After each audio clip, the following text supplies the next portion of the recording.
дараагийн мэдээлэл хүргэе. Эрэгтэйчүүдийн дундаж наслалт 67.6 жил болжээ. Энэ нь эмэгтэйчүүдийн дундаж наслалтаас 9.2 жилээр бага байна. Эрэгтэй хүний дундаж наслалтын зөрүү их болсон шалтгаан нь эмнэлэгт ханддаг хэсэгтэй холбоотой. Эртэлрүүлэгт хамрагдсан хүмүүсийн 39.5%-ыг эрчүүд эзэлдэг.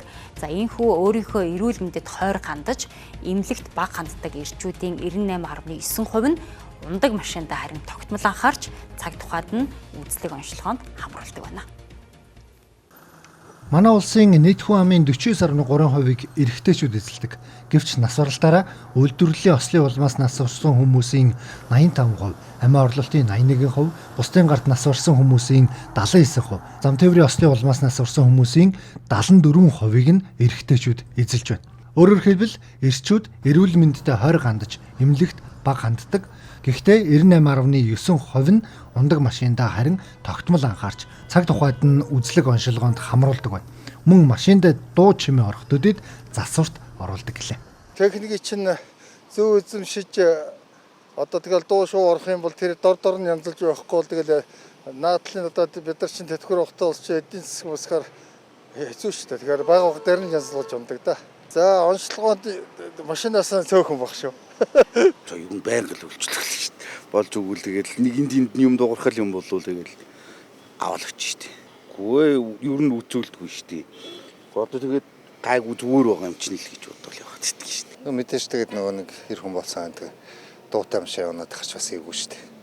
Тэгэл одоо дууруулалтын янз бүрийн мэдрэлээ барьлаа гэж одоо бодогдсон те. Тэр үедээ л тэгэл одоо өөрөө мэдэхгүй учраас автоожлогонд очиж ордог доо. Тэгвэл өөрөө жилд хэдэн удаа эмнэлгийн байгууллагаар үйлчлдэг. За нэг удаа мудаа л баг.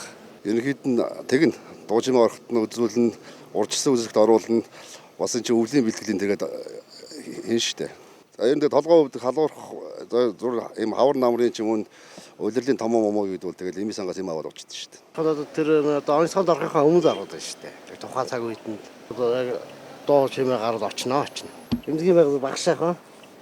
Амбалтоорт бүртгүүлж эрүүл мэндийн үзлэгт хамрагдсан эрэгтэйчүүд эмэгтэйчүүдээс 1.5 дахин бага байгаа юм.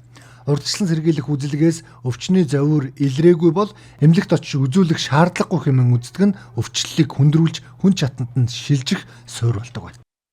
Эрэгтэйчүүд илүү өөртөө анхаарал тавьдаггүй тийм за яг өнөөдөр толгой үдчил байна, даралт ихсжил байна, нэг юм ууч маргааш гэж явсаар өвчнийг эцсийн шатанд нь архаг өвчний шатанд нь оруулцдаг.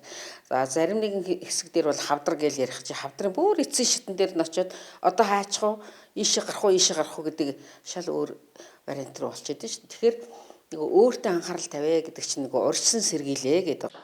Эрэгтэйчүүд гэр бүлээ авч явах ёстой, эрэгтэй хүн мөнгө олох ёстой гэсэн ойлголт нийгэмд түгээмэл байдаг. Тиймээс эрүүл мэндэд анхаарал хандуулах нь амьдралдаа хийж байгаа хамгийн том хөрөнгө оруулалт гэдгийг ойлгох шаардлагатай байна.